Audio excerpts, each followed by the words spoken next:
So dear students, now we are moving to a very important answer, that is functions of election commission. Functions of election commission, a very important answer we need to understand in detail. हो सकता है ये 4 mark के लिए आए, हो सकता है ये 2 मार्क के लिए भी आए, right. So functions of election commission. सबसे पहला फंक्शन है to prepare the voters list. अब सर वोटर लिस्ट में क्या है, तो बना दिया ऐसे list area wise. No, it's a important step, because जब जब इलेक्शन प्रोसेस होता है उसमें कौन 18 ईयर्स क्रॉस किया, बिकॉज पहले आपको पता है पहले 21 ईयर्स था, अभी 18 ईयर्स है कंपलसरी एज, राइट. सो सबसे पहले to prepare the eligible voter list, कौन एलिजिबल है. Secondly to include the names of the new voters, नए वोटर्स कौन है. समझो कोई पहले इलेक्शन हुआ था उधर कभी 16-17 साल का था कोई, अब जो इलेक्शन है उसमें 18 साल हो गया ऑलरेडी कंप्लीट उसका, वो 19, 20 या 21 साल का हो गया है. अब डेफिनेटली उसके बाद 20-21 साल का हो गया है या क्रॉस हो गया है, तो उसका नाम ऐड होना चाहिए लिस्ट में. ये इंपॉर्टेंट पार्ट है, right. We are learning this part right now, so we are understanding this part, so focus on this point, then we'll move with the other points. So we are understand to prepare the voters list. उसमें पहला क्या देगा, to prepare the list of eligible voters. Secondly, new voters का उसमें add होना चाहिए. Thirdly, delete the name of the voters who died or the one who migrated, जो लोग गुजर चुके हैं, yes, या जो लोग माइग्रेट हो गए, यहाँ छोड़कर वहाँ चले गए हैं, कोई और स्टेट में चले गए, कोई और जुरिडिक्शन में चले गए, कोई और वार्ड में चले गए, तो उनका हो सकता है नाम शिफ्टिंग का. Next to publish a upgrade of voters list, तो वोटर लिस्ट को अपग्रेड करना पड़ता है, उसके अंदर कंटिन्यूसली अपडेटिंग रहता है.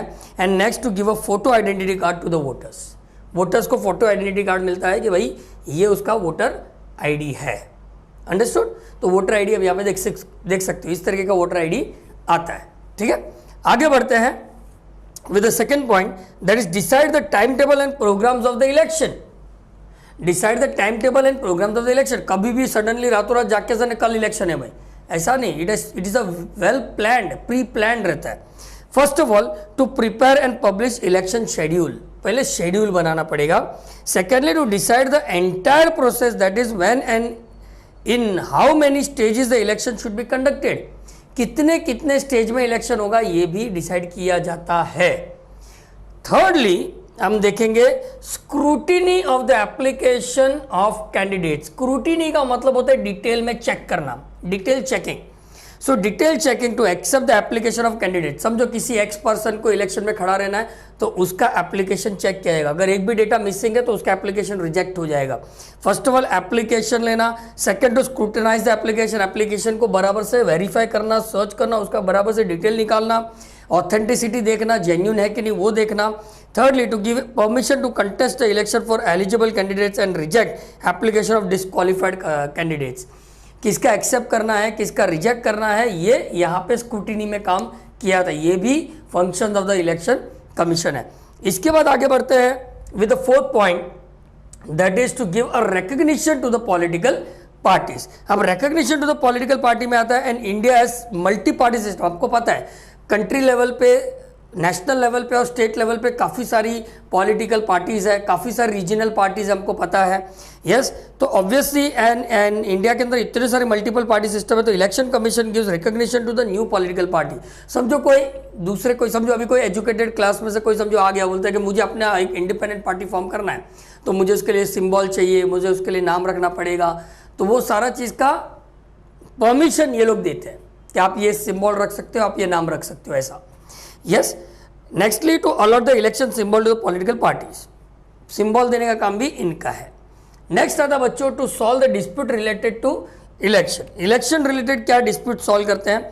The election commission resolves all the dispute during the election to disqualify for the candidates if you restore to illegal means of contesting. अगर समझो कोई इलेक्शन कंटेस्ट कर रहा है, उसमें इलीगल काम किया हुआ है, किसी को ब्राइब दे रहा है या किसी को कुछ कर रहा है या किसी को ल्यूड कर रहा है, तो वो उसके लिए एक्शन लिया जा सकता है. Next to conduct re election in the particular constituency. समझो कहीं पे इलेक्शन प्रॉपर नहीं कंडक्ट हुआ है, तो वहाँ पे उस कॉन्स्टिट्यूशन यानी उस एरिया के अंदर, उस ज्यूरिडिक्शन में फिर से इलेक्शन कंडक्ट किया जा सकता है, वो भी इनके कंट्रोल में आता है.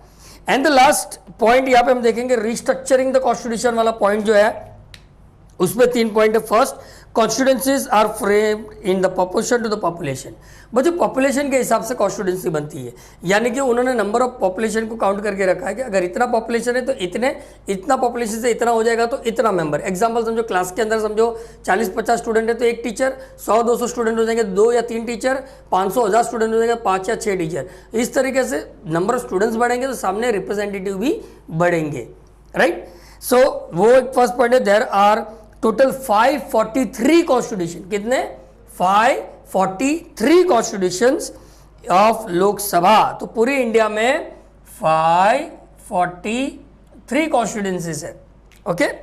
एंड इसके अलावा the delimitations commission restructuring the constituencies. तो हमारे कॉन्स्टिट्यूंसीज के अंदर अभी राइट नाउ 543 है और रिस्ट्रक्चर होते रहते हैं। एक्चुअली 552 का परमिशन है, लेकिन 543 अभी अलोकेटेड किया गया है।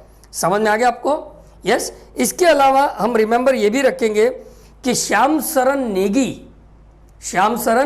नेगी जी जो है was the first voter of India and he was from Himachal Pradesh. Shyam Sharan Singh Negi. Secondly, he cast his vote on 25 October 1951। 25 October 1951 को उन्होंने वोटिंग दिया था। When the general elections were held for the first time. पहली बार इलेक्शन हुआ था। फर्स्ट पर्सन जिसने vote किया उसका नाम था श्याम शरण सिंह नेगी। 25 अक्टूबर 1951 हिमाचल प्रदेश से फर्स्ट वोट हुआ था जनरल इलेक्शन के लिए।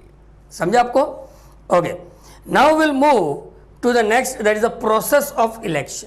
सो dear student, now we are going to understand about the process of election. Process of elections. बच्चों जब हम प्रोसेस की बात करते हैं तो वहां पे एक भी स्टेप ऊपर नीचे नहीं होना चाहिए। एक स्टेप के बाद दूसरे के बाद तीसरे के बाद चौथा। You can not interchange any step. जैसे मैं अगर लिखता हूं ये फर्स्ट स्टेप है तो ये फर्स्ट ही आना चाहिए। मैं अगर लिखता हूं ये सेकंड स्टेप है तो सेकंड ही आना चाहिए। You can not right first के बदले में थर्ड, 6th, 7th, ऐसा नहीं लिख सकते आप। आपको स्टेप बाय स्टेप ही लिखना पड़ेगा। Try to understand. सबसे पहला स्टेप, प्रोसेस ऑफ इलेक्शन होता कैसा है। स्टार्ट हम यहां से करते हैं, तो ये अपना स्टार्टिंग पॉइंट है। स्टार्ट करेंगे। सबसे पहले एस्टेब्लिश करना पड़ेगा कौन सी कॉन्स्टिट्यूएंसी है, कौन सी जगह से आप इलेक्शन लड़ रहे हो।